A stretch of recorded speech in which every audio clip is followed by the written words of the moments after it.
Namo Buddhaya.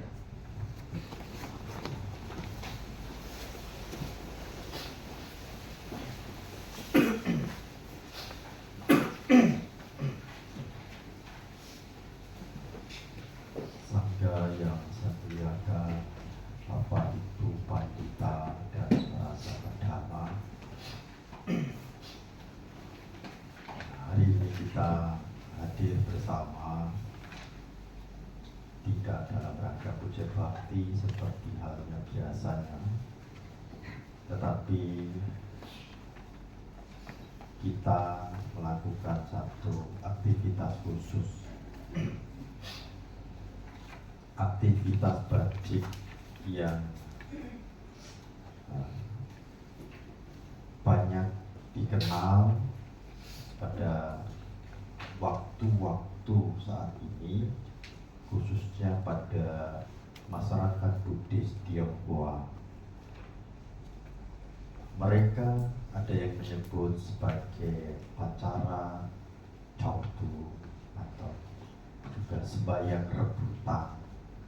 Pernah dengar ya, sembahyang rebutan Chautu, atau dalam istilah yang digunakan dalam kajian Buddhisnya adalah ulambana.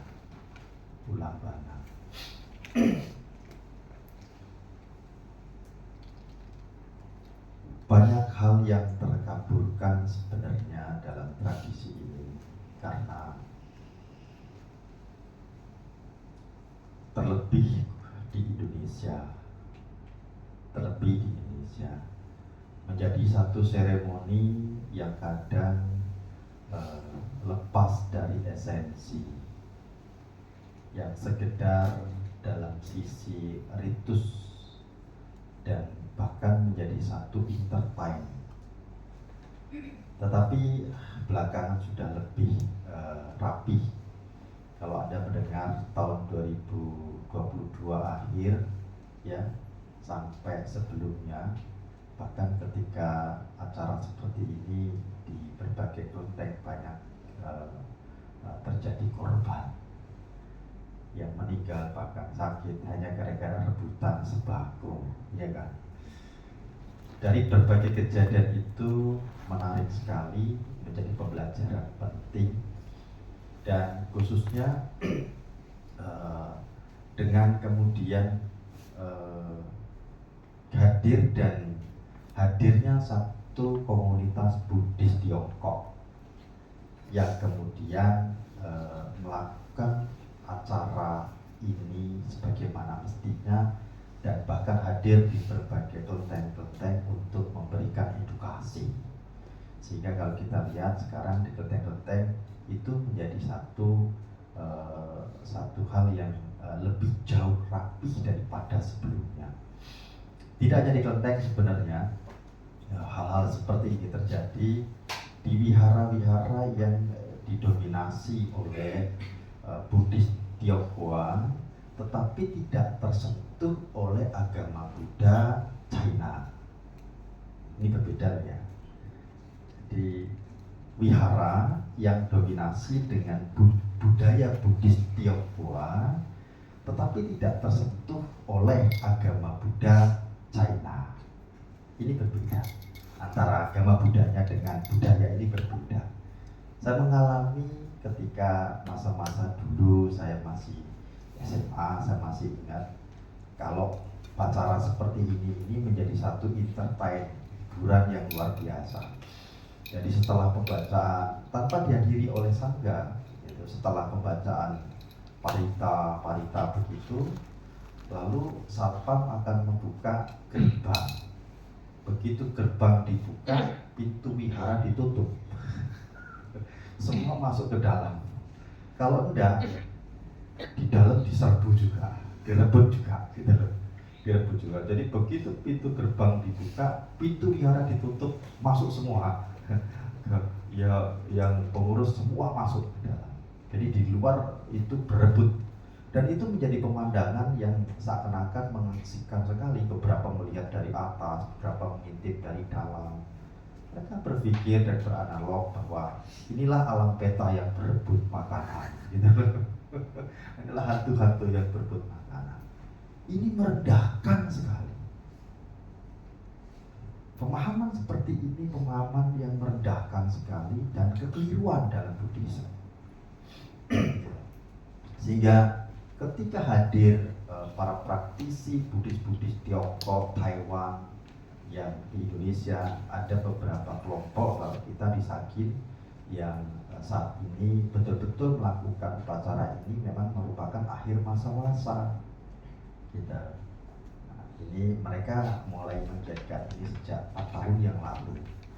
Ini menarik melihat sebuah pemahaman yang berbeda kemudian. Nah, karena sebenarnya acara ini bukan sekedar hiburan pembagian sembako, bukan sekedar hiburan melihat orang-orang berebut sembako.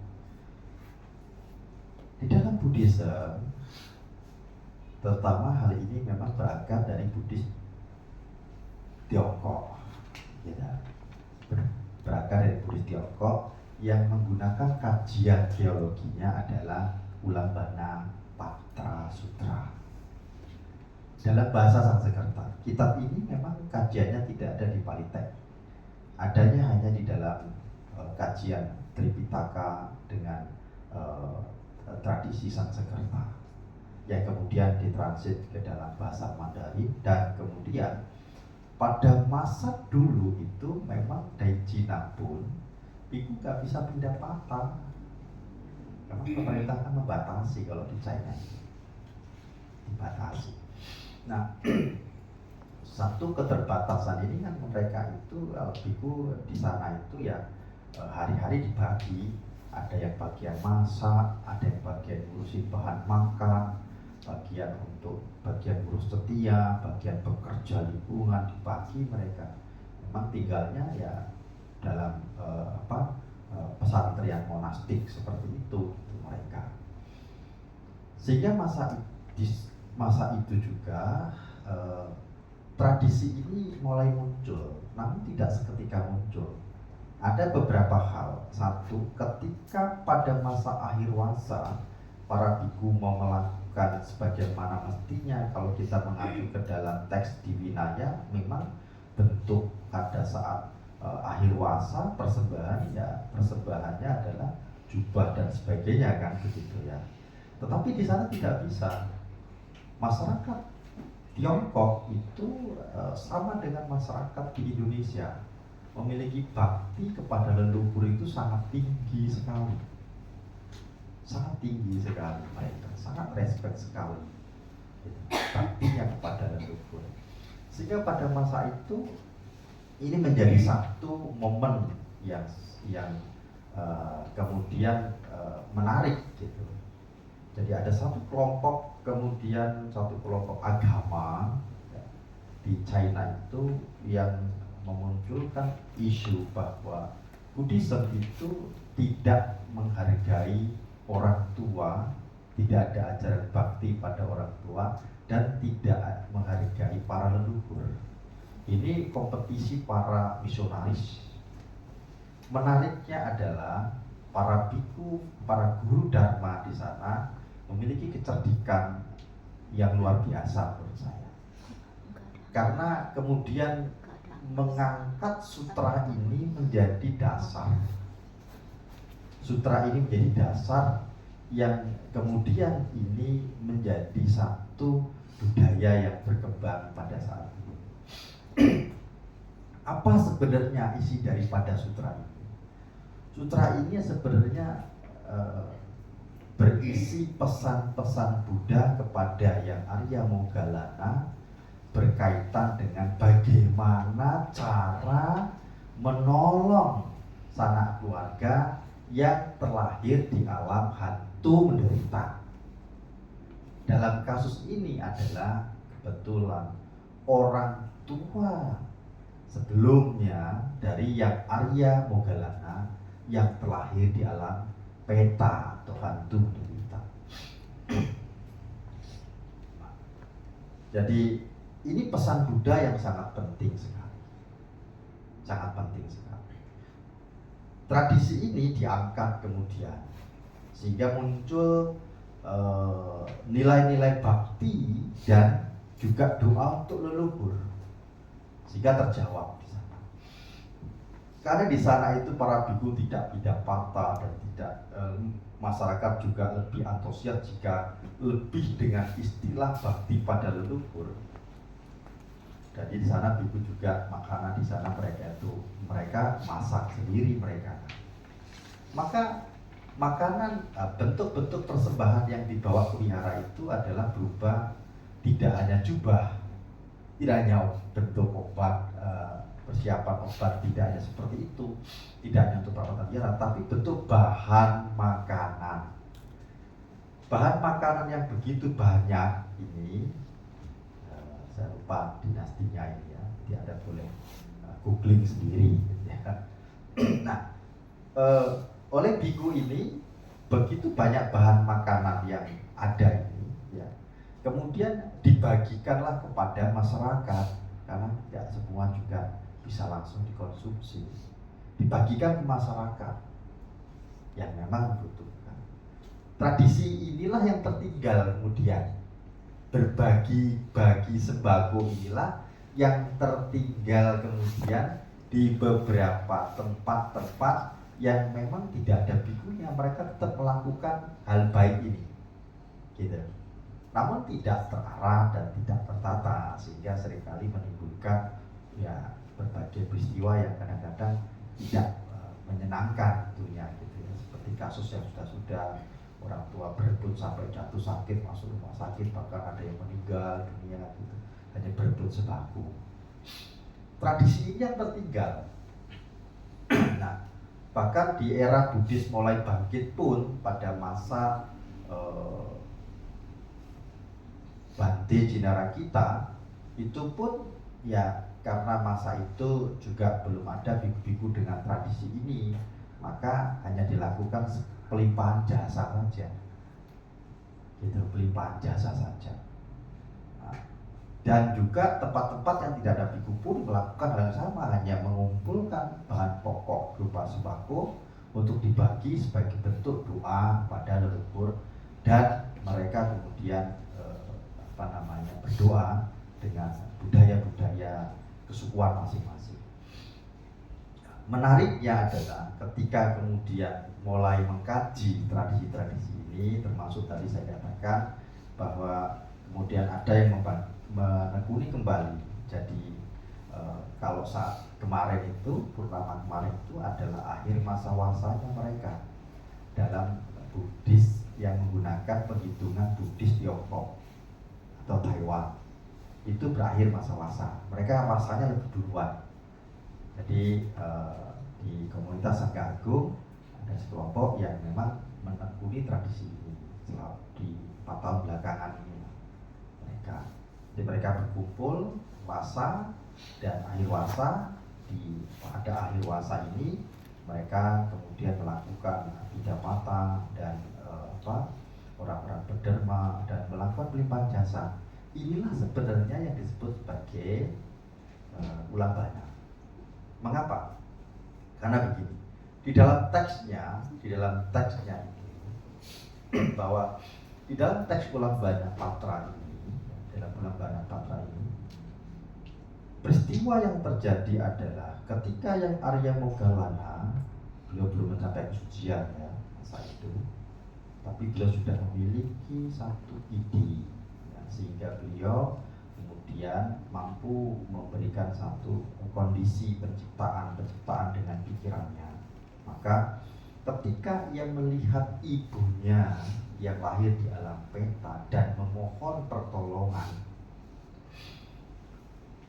beliau dengan kemampuan ide, kekuatan batinnya mendekati dan menciptakan makanan dalam mangkuknya, lalu mengambilnya dan memberikan kepada orang tuanya yang ketika itu memang sebagai makhluk hantu menderita. Begitu diberikan, makanan ini selalu berubah menjadi arak, tidak bisa dikonsumsi oleh oleh ibunya yang sebagai makhluk hantu menderita. Tidak bisa. Beliau kemudian merasa sangat kecewa sekali, sangat sedih sekali. Sebagai anak yang bahkan memiliki kemampuan batin, tidak mampu menolong orang tuanya yang sedang menderita. Hal ini kemudian karena beliau merasa sangat kacau sekali batinnya, beliau menemui Buddha. Lalu disinilah Buddha memberikan saran bahwa kelak dalam 3 hari lagi akan berkumpul para biku dari 10 penjuru untuk melakukan pawarana di akhir masa-masa. Lalu beliau katakan, dermakanlah makanan kepada para biku atas nama orang tua ini agar menolong mereka. Pesan inilah sebenarnya yang kemudian dilakukan oleh beliau. Dan pada hari akhir masa-masa itu, biasanya di akhir masa-masa itu ada upacara pawarana. Para biku kami kumpulnya kalau di Mojokerto di Gunung Rokan. Kami kumpul di sana kemudian kami melakukan pawarana dan mengundang umat untuk melakukan sanggadana untuk pelimpahan jasa. Karena memang di hari itu yang dikatakan Buddha sebagai hari yang sangat baik untuk pelimpahan jasa. Pada masa itu, yang Arya Moggallana setelah mendapatkan kebutuhan-kebutuhan pokok ini, lalu para biku dikatakan dari 10 penjuru ini, artinya dari berbagai tempat para biku yang wasa di tempat masing-masing itu hadir kumpul bersama. Dan ketika itu kemudian yang Arya Moggallana mendermakan makanan itu atas nama ibunya, sehingga di sini mampu menolong. Mengapa dan bagaimana ini bisa menolong ibunya? Ini penting dipahami. Agar memiliki cukup persepsi yang tepat dalam melakukan pelimpahan jasa. Ya, di dalam tradisi ini, khususnya dalam sutra ini, Buddha mengatakan bahwa para putra yang baik, lakukanlah pelimpahan jasa, lakukanlah dharma untuk pelimpahan jasa atas nama mendiang di hari pawarana. Dan bahkan Buddha mengatakan bahwa di hari pawarana ini, jasa yang dilakukan ini mampu menolong 7 generasi leluhur kita. Di banyak teks, ya, baik kalau dalam Pali teks bisa menggunakan kajian Tiruddha Sutta, dan di teks-teks seperti tentang Petawatu itu Buddha tidak menyebutkan hari, waktu. Satu-satunya kajian teologi yang menyebutkan hari adalah di dalam Ulabana Patra, di dalam sutra belum menyebutkan hari, yaitu pawarana, di mana pada saat itu merupakan waktu yang tepat untuk anak-anak yang berbakti itu melakukan dharma atas nama mendiang sebagai bentuk pelimpahan jasa. Karena ini mampu menolong 7 generasi leluhurnya. Dalam sutra ini dinyatakan seperti itu. Inilah yang membangkitkan kemudian semangat tradisi dalam Ulabana. Jadi sebenarnya ini adalah hari berakhirnya masa-masa sangga, gitu. Kalau dalam tradisi yang kami lakukan belum, masih nanti tanggal 6 Oktober berakhirnya. Tadi kalau kami biasanya tutup puasa ini kami ada di Gunung Gorokan, biasa dari beberapa tempat juga kita undang sana untuk hadir dan melakukan pawarana, dan kita mengundang juga umat untuk memanfaatkan momen baik ini dalam pelimpahan jasa. Nah, inilah yang dikatakan sebenarnya pelimpahan jasa dalam Ulabana. kita sebut ulabana, gitu. Ulabana. Jadi ulabana itu adalah pelimpahan jasa dilakukan pada saat hari pawarana. Pada saat hari pawarana itu ulabana. Itu ulabana. Nah, sehingga setelah itu kemudian dilakukan sanggadana katina sebenarnya oleh biku-biku dengan tradisi Tionghoa atau tradisi Buddhis Taiwan. Pada masa-masa saat ini mereka sudah katina duluan ini mereka sudah katina duluan. Namun tidak menutup kemungkinan bahwa karena ini merupakan tradisi pelimpahan jasa, sedangkan pada esensinya meskipun pelimpahan jasa dalam sutra ini dikatakan yang sangat baik, kebajikannya sangat besar, memiliki kebajikan sangat besar adalah pada hari pawarana, namun pelimpahan jasa bisa dilakukan kapanpun. Dan ini sudah sangat mengakar. Jadi tradisi rebutan untuk doa kepada leluhur yang ada pada masyarakat Buddhis Tionghoa, bahkan tidak ada hanya masyarakat Buddhis Tionghoa kan, yang bukan Buddhis saja ketika dia sebagai seorang Tionghoa pasti mereka melakukan doa leluhur saat ini gitu. Sebenarnya ini merupakan tradisi yang muncul dari Buddhis, berakar dari Buddhis.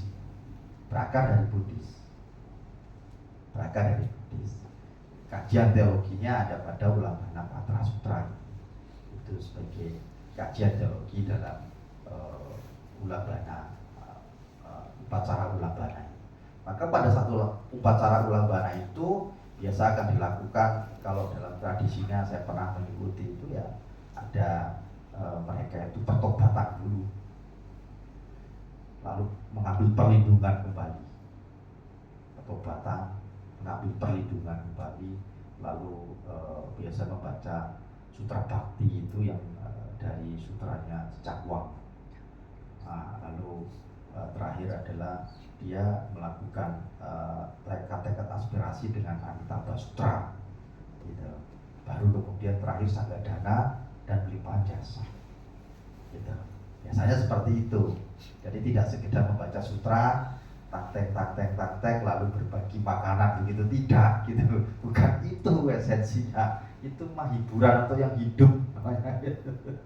Nah, maka kita sendiri bisa mengakomodir tradisi pelimpahan jasanya seperti pada saat di Budayana Center Bali ini kita mengakomodir itu karena apa? Aktivitas bajik ini sudah menjadi satu budaya terutama dari masyarakat Buddhis Tionghoa. Maka wihara mengakomodir gitu, memberikan ruang-ruang ini.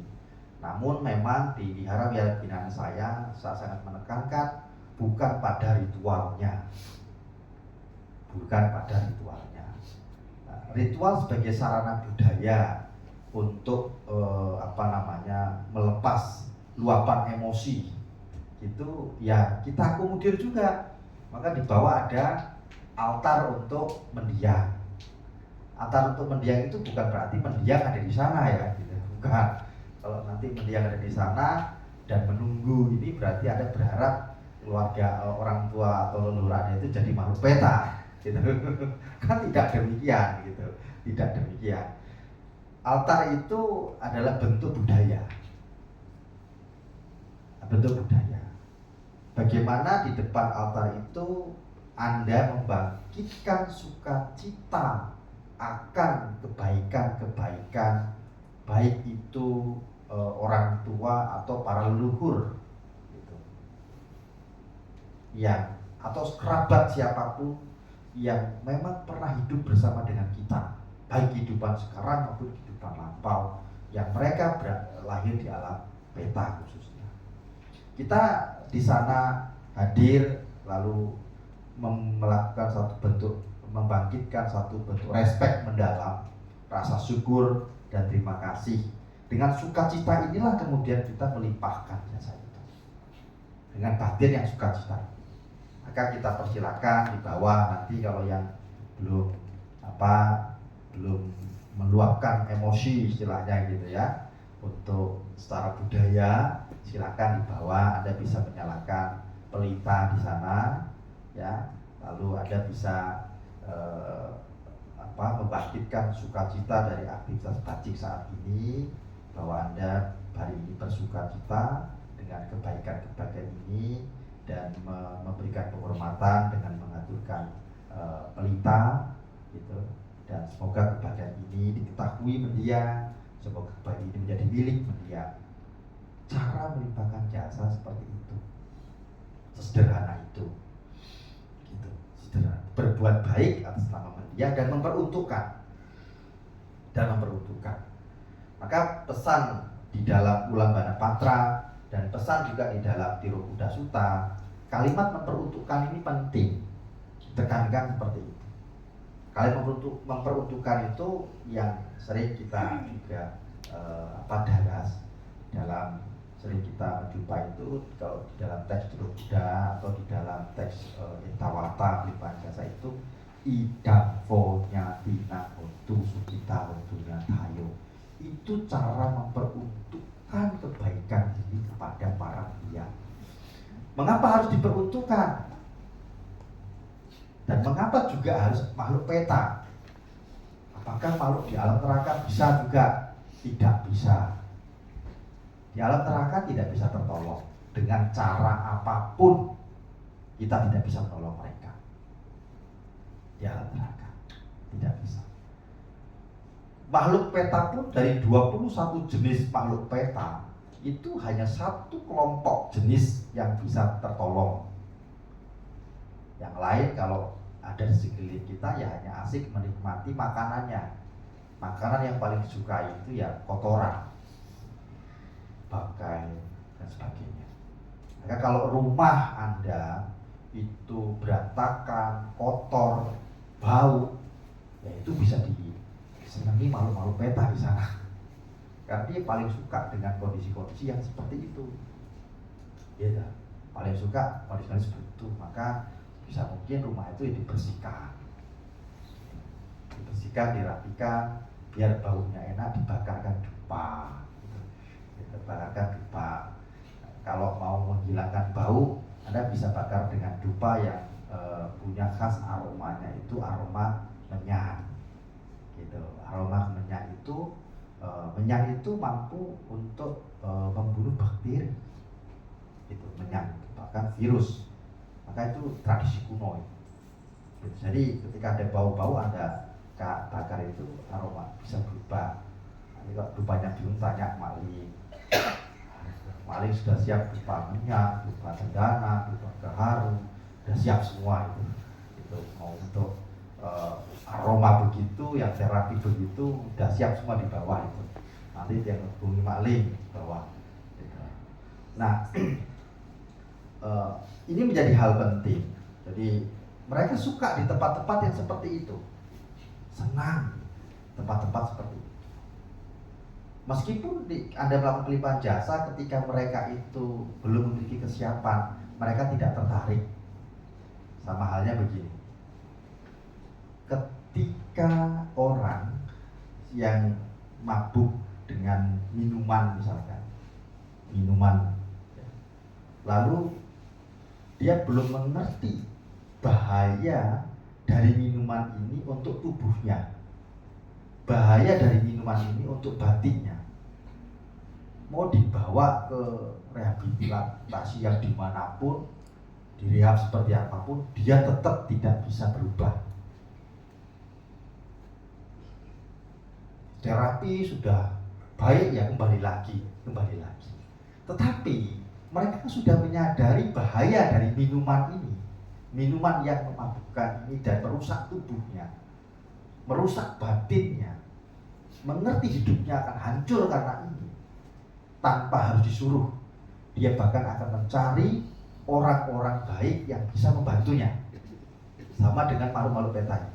Ketika dia memiliki kesiapan, dia akan mencari orang-orang baik yang selalu melakukan kebaikan dan melimpahkan jasa. Maka dikatakan di dalam Tiro Buddha Sutta itu dikatakan bahwa mereka datang dan pulang ke rumah, gitu. Datang dan pulang ke rumah, ke kerabatnya, meminta tolong, gitu. Meminta tolong. Itu maka keluarga harus memberikan, jika di sana dikatakan keluarga memberikan dukungan, dakina, dukungan. Dukungannya berupa apa? Derma kepada sangga atas nama dia. Gitu.